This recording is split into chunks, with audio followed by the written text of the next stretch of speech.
makikikain. At magsasharon na rin.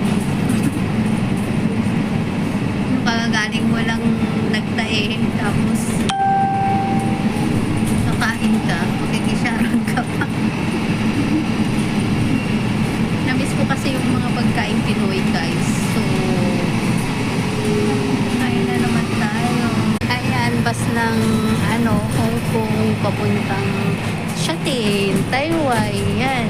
At saka, ayan, kung lobat ka na, pwede kang mag-charge ng cellphone mo pag may USD ka. Ayan, guys.